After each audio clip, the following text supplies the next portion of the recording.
नमस्कार, आप देख रहे हैं एनबी न्यूज़ 24/7 नीलम बोध के साथ और साथियों आज हूं मैं हिमाचल प्रदेश की खूबसूरत वादियों में मनाली। जी हां, मनाली में आने का एक खास उद्देश्य था, मैं आपको अवगत करा दूं। पिछले 5 दिन से लगातार धम्पत संघ की तरफ से यहां पर प्रशिक्षण शिविर का आयोजन किया गया है और उसी कड़ी में कई राज्यों के लोग यहां पर उपस्थित हुए हैं, तो उन्हीं से आज जानने का प्रयास करूंगी, जुड़ने का प्रयास करूंगी कि इस शिविर में क्या खास बात रही, क्या कुछ उन्होंने सीखा और यहाँ से जब सीख कर जा रहे हैं तो उस चीज़ को वो आगे किस तरह से इम्प्लीमेंट करेंगे। तो मेरे साथ में आदरणीय शामू जी हैं, उन्हीं से जुड़ने का प्रयास करूँगी। पहले सर आपका स्वागत है एनबी न्यूज़ में। जी, आदरणीय सभी लोग को जय भीम, नमो बुद्धाय। आदरणीय शामू जी जानना चाहूँगी जिस तरह से आप लोग आए, तो क्या कुछ यहाँ पर सीखने को मिला जिसको आप सीख कर लोगों को देने का काम करेंगे आगे भी? जी, आदरणीय जी, मैं यहाँ पर आकर के बहुत कुछ सीखा, समता सीखा और क्षमा करना सीखा और सहनशील बनने का सीखा और आनापानसति सीखा और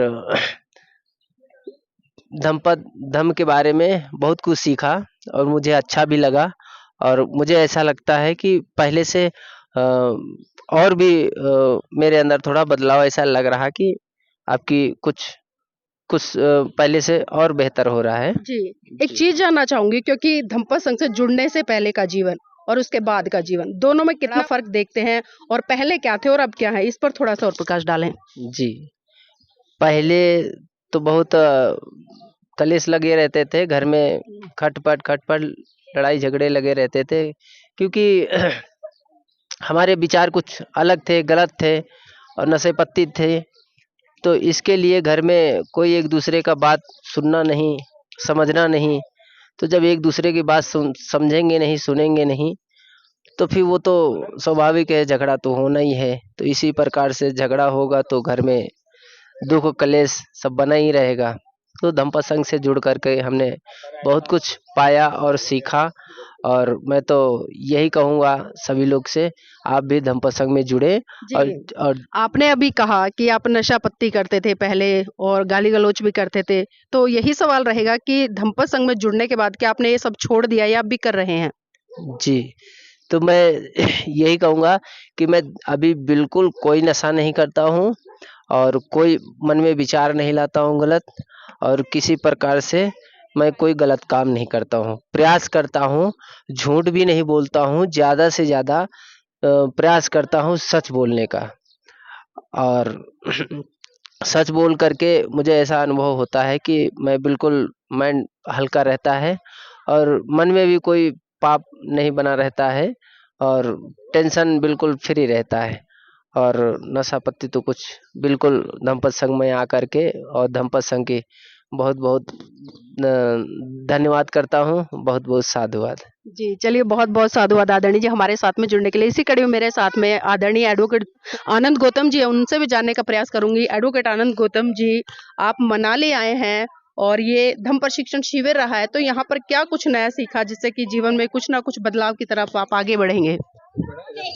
मनाली कैंप में आकर के बहुत अच्छा लगा और यहाँ बहुत कुछ सीखने को मिला।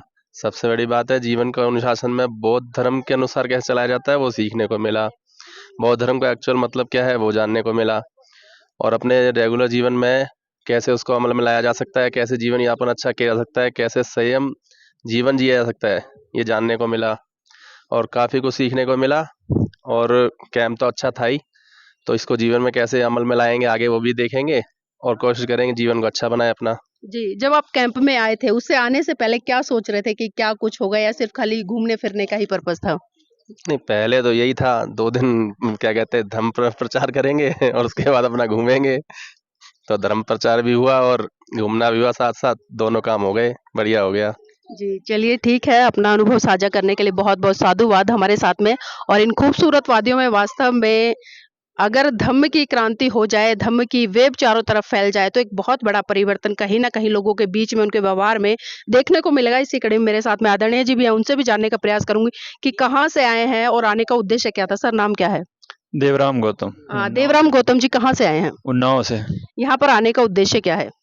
यहाँ पे धम्मपद संघ के बारे में पता चला था तो प्रशिक्षण शिविर था, घूमने का भी मन था और प्रशिक्षण में कुछ जानकारी भी लेने का बहुत इच्छुक थे, तो आए तो काफ़ी जानकारी हुई, बहुत अच्छा लगा। क्या कुछ सीखा है अभी तक यहाँ पर आपने? क्योंकि पिछले 5 दिन से लगातार कैडर कैंप रहा है, धमकी भी बातें हुई हैं, तमाम तरह की चर्चाएँ हुए हैं, अनुशासन का बहुत ज़्यादा ध्यान रखा गया है, सुबह जल्दी उठना, रात को मतलब बहुत सारी चीज़ें हैं, तो इस पर थोड़ा-सा अपना अनुभव साझा करें हमारे दर्शकों के साथ में, तो क्या कुछ नया परिवर्तन सीखा है यहाँ पर?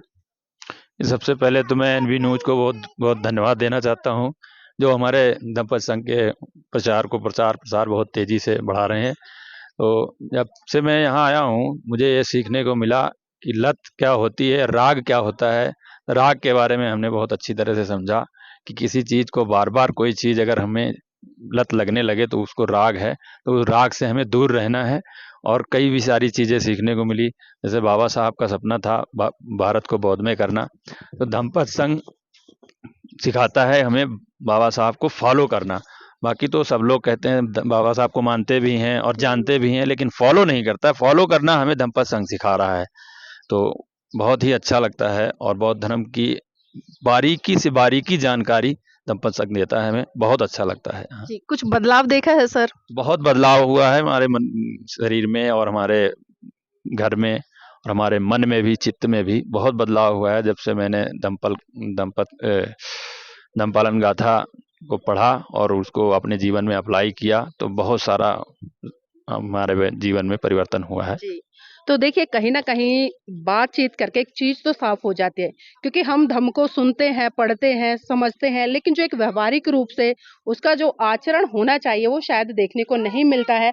और वही कारण है कि इतना लंबा समय हो गया, चाहे मैं तथागत बुद्ध की बात करूँ, सम्राट अशोक की बात करूँ या तमाम उन लोगों की बात करूँ जिन्होंने इस भारत देश के साथ-साथ में इस देश की सीमाओं से बाहर निकल कर धम्म के क्षेत्र में काम किया।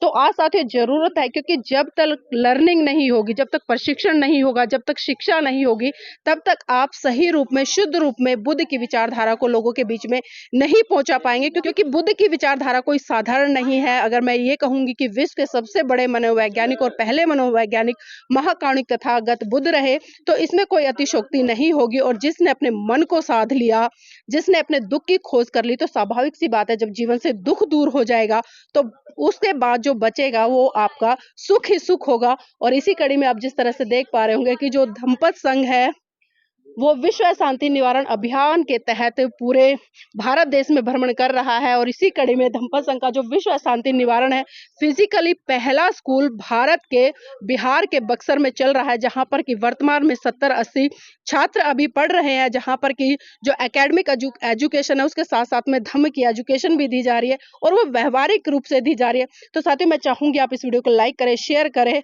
और आप भी अगर धम्मपद संघ के साथ में जुड़कर अपने जीवन में परिवर्तन लाना चाहते हैं तो मैं आपको एक नंबर दे रही हूँ, आप उस पर डायल करें और संपर्क करें 8